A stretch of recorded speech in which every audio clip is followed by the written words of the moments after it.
ensayas rápido, no te sabes poner el pie.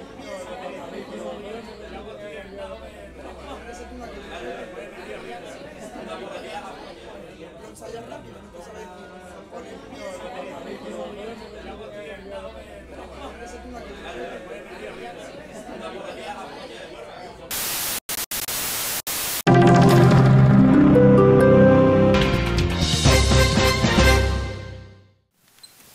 Welcome to Civil Discourse Now. I'm Mark Small. And I'm Paul Ogden. This is Saturday, June 30th, 2012. We're podcasting to you live from Indianapolis, Indiana. Mark, the show is Civil Discourse Now. It's where we talk civilly about local, state, national, and international issues. It was a show founded by yourself where Why did I do that? You believe that people shouldn't be shouting at each other, they shouldn't be interrupting each other, that we should have a civil discussion about the political issues. Well, and social issues as well. Exactly. And so that's what we try to do here. We had taken a several weeks hiatus to do different things with the tech on this show, and we're streaming live. Last week's show wasn't archived. We were podcasting from a location that the Wi-Fi didn't provide enough bandwidth for us to really live stream, and so as a result of that, we weren't archiving. But we're learning new stuff every day. That's right. You know, I was a political science major, so I have an excuse. We're Paul? learning, which is ironic. The topic today is student loans. That's true. We're going to be discussing student loans and the student debt in the United States, but also the last couple of weeks we've started the show off with a segment we call What's Going On, which basically has to do with just current events that occurred, things that have happened in the previous week. This week, the Supreme Court of the United States just kind of went out of session for the year with a bang. 3 big cases. Paul, did you read the immigration case? I did not read the immigration case. And I should point out these cases, unlike the Indiana decisions that come out of our appellate courts, that are 20 pages. These Supreme Court cases often run well over 100 pages and are very difficult to read. Did not read the immigration case. I understand, though, from reading some of the summaries, they struck down most of the Arizona law on immigration, but they left parts of it still in play. And one of the parts they left in play was the ability of law enforcement officers to question the status of individuals if they have a reason to believe that they're not here legally. And that basically gets to a question of profiling, and that was, I think, the impetus behind the lawsuit. Right. And I'm not really sure how you determine someone is not, how you get the a reasonable belief that someone is not here legally, other than to look at them and think, well, maybe they're not that they're of Mexican descent, for example. I get stopped all the time. It's a very difficult matter being a person of Anglo-Saxon descent whose ancestors came over here 400 years ago. It's tough. But the Supreme Court also handed down and I was being facetious, obviously, because it is discriminatory, because I think that they look at people, and if you've got blonde or red hair and you're fair-skinned, you're not going to be stopped by anybody. So it's inherently discriminatory. The Supreme Court handed down a decision.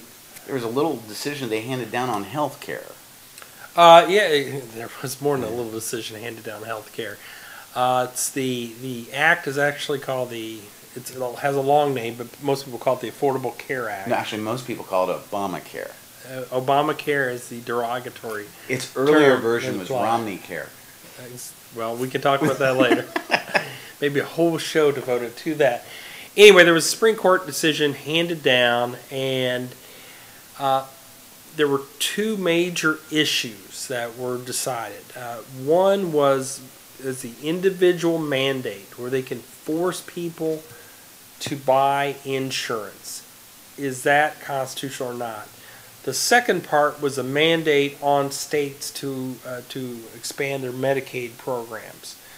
The court gave sort of a mixed decision in that the Supreme Court looked at the Commerce Clause, Article 1, Section 8, the enumerated powers, and said that that was not a basis for upholding the individual mandate. They looked at the Necessary and Proper Clause, said that was not enough.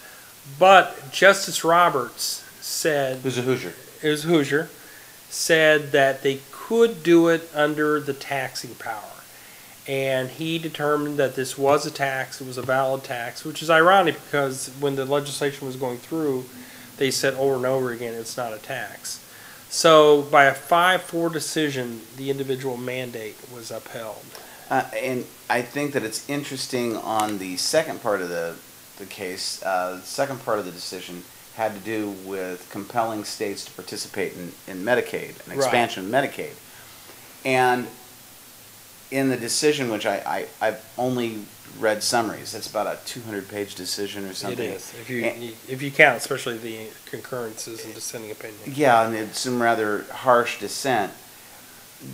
The court upheld the ability, or rather struck down the ability of the federal government to force states to expand Medicaid. And I remember when we were in law school, Ronald Reagan did the same thing virtually to states, to force states to up the drinking age to 21. The threat was that funds would be withheld from highway programs to the states unless they complied with raising the drinking age. Right. And that's been disastrous, actually. Well, yeah, that's, I think, maybe a show that we talked about that issue on the show before as well. Also, too, you've had you've lots of mandates.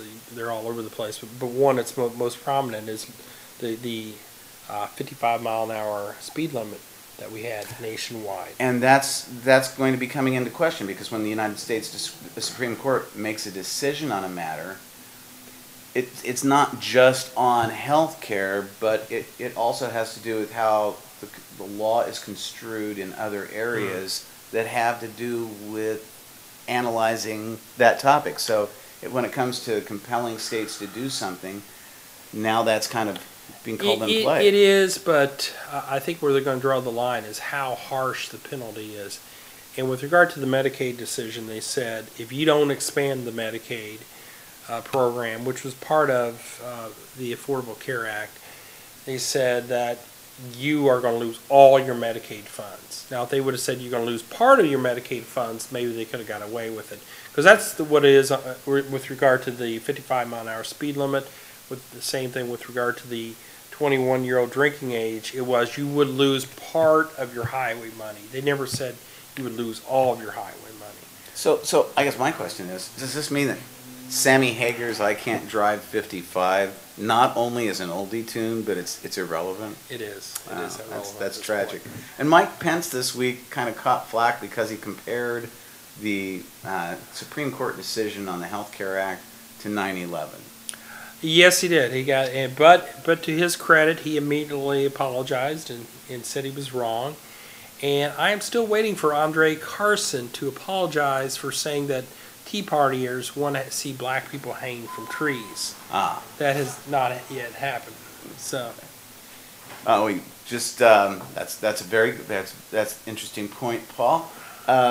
Let's go to the Supreme Court decision on television, on broadcast. Well, that is another one I haven't had a chance to fully read, but I'm very interested in it because it involves something near and dear to my heart, the First Amendment. It involves the FCC. I believe they were fining ABC for NYPD Blue. I thought it was for like brief instances of nudity on the show. I thought maybe it was live. No, I mean they actually had instances of I think someone bared their derriere, and the network was fined a bunch. Actually, during the argument in the Supreme Court on this case, reference was made to George Carlin's 7 words that you can't say on TV, and I believe it was Justice Alito said that this was now passé, that it was irrelevant. Right. And that is... and also Alito said nobody watches broadcast TV anymore anyways. Oh, did he say that? Yeah, so I think that was a telling point. It is interesting to me. It was a unanimous decision. One justice set out. I'm not sure it was Kagan. I believe it was Justice Kagan. Justice Kagan set out. But you have a strong majority on the court. You have conservatives who are for free speech. And I can't remember the decision. I talked to you about it. The Miller. It was a Miller case. Community standards for pornography, and how some of that old decisions are getting blown away by the internet, and Yeah, because you can just see anything you want now. and it's an irony, because in Indianapolis right now there's an ordinance being argued. An injunction was issued by the United States District Court here. It had to do with adult bookstores and their hours of operation. And I guess my question is, who cares? I mean, first of all, it's First Amendment, but also these people can go to the internet anyway, so why worry about adult bookstores? I didn't even know there were any anymore. Yeah, and I think the reason for that is they said there's crime associated, like people are hanging outside of adult bookstores, and they get ramped up by reading the pornography, I guess. Adult bookstore now. I mean, Store. There's only about one left, as Mark says. That's what I was told by the attorney. There was $1 million gift withdrawn from Purdue University this week because the person who was going to give it was miffed that Governor Mitch Daniels was going to be president of Purdue University. And I kind of raised some doubts off air about that. First of all, maybe she inherited money, but if a dean is in a position to make $1 million contribution, I'm wondering how much was she getting paid to begin with? We were talking earlier this week. You were going over figures of payment to members of the faculty at the law school here. Right. IE School of Law at Indianapolis. And it's outrageous, but it shows that we don't control costs at these colleges and universities. And that would be more of an emphasis of mine, and why I think actually Daniels will be good at that job, because he can control costs. Hopefully he will. Okay, you're saying he's good when it comes to financial matters? Certain financial matters. I mean, he was... and I have faulted him for lack of supervision of agencies sometimes. Well, but he was... But in terms of cutting the budget, he did do that. He was the financial advisor to George W. Bush at the beginning of George W. Bush's first term. Right. Okay. Never mind. He was also not involved in causing a couple wars that ate up a lot of the budget. Well, but then he also kind of sold the toll road. I mean, he didn't sell it. He just leased it for 75 years. New laws go in effect tomorrow? New laws go in effect tomorrow. One I'm paying close attention to. I've often complained about our divorce laws in the state are very heavily favored towards the custodial parent, in that we're only one of 3 states that have emancipation, which is technically not the right term, at 21. Most states are 18. Indiana is now lowering it to 19 as of tomorrow. And that means that if a person is paying child support, they are obligated to pay child support for children generally when they've gone through a divorce up to the age of emancipation. Correct. And it's a general rule. You can come in, and if the child is not in school any longer and capable of supporting themselves, you can get them emancipated earlier than that. And just to point out why it is July 1st, it used to be that the new laws took effect the date that the statute was delivered to the desk of the Secretary of State.